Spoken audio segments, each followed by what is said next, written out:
সামান্য একটা টাকা চাঁদার জন্য ভাইয়ের বুকে পাথর দিয়ে আঘাত করতে পারে, ওই জানোয়ারদের রাজনীতি এই বাংলাদেশে আর চলতে দেওয়া হবে না। ওই অমানুষদের রাজনীতি এই বাংলাদেশে আর চলতে দেওয়া হবে না। ওই ডাকার জানোয়ারদেরকে বাইতুল মুকাররমের উত্তর গেটে এনে এইভাবে পাথর মেরে হত্যা করেন, আর এটা টেলিভিশনের মাধ্যমে সারা দুনিয়ার সব মানুষদেরকে লাইভ দেখেন, দেখবেন বাংলাদেশে খুন বন্ধ হতে এক সপ্তাহ লাগবে না। এই রাজনীতি আপনারা চান? এই রাজনীতির পরিবর্তন হোক আপনারা চান? এরকম খুনাখুনি বন্ধ হোক? যুবকরা কারা কারা চান দেখে হাত তুলেন তো। তাহলে এবার ইসলামকে ক্ষমতায় নেওয়ার জন্য প্রস্তুত আছেন? আল্লাহর কোরআনকে সংসদে বিজয় করার জন্য প্রস্তুত আছেন? আল্লাহ তাআলা সবাইকে কবুল করুক। সবাই বলেন আমিন। দেখেন, ভালো করে বুঝেন, ইসলামের বিচার ব্যবস্থা কি জানেন?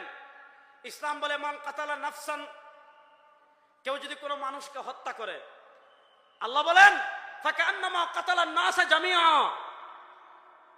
একজন মানুষকে হত্যা করা হলো, একজন মানুষকে অন্যায়ভাবে হত্যা করার উদ্দেশ্য হলো ফাকান্নামা কাতালান নাস জামিআ, সারা দুনিয়ার মানুষকে হত্যা করার নামান্তর। আল্লাহ নবী সাল্লাল্লাহু আলাইহি ওয়াসাল্লাম লা যাওয়ালুদ দুনিয়া আহওয়ানু আলা আল্লাহ, পুরো পৃথিবী ধ্বংস করে দেওয়া আল্লাহর কাছে সহজ মিন কাতল রাজুলিন মুসলিম, একজন মুসলমানকে হত্যা করার তুলনায়, একজন মানুষকে হত্যা করার তুলনায় আল্লাহ তাআলার কাছে পুরো পৃথিবী ধ্বংস করে দেওয়া সহজ।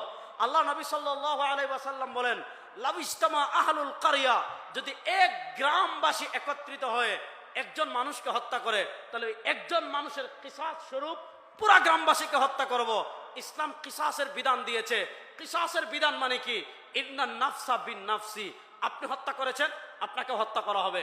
আপনি একজনের মাথা ফাটাইছেন, আপনারও মাথা ফাটানো হবে।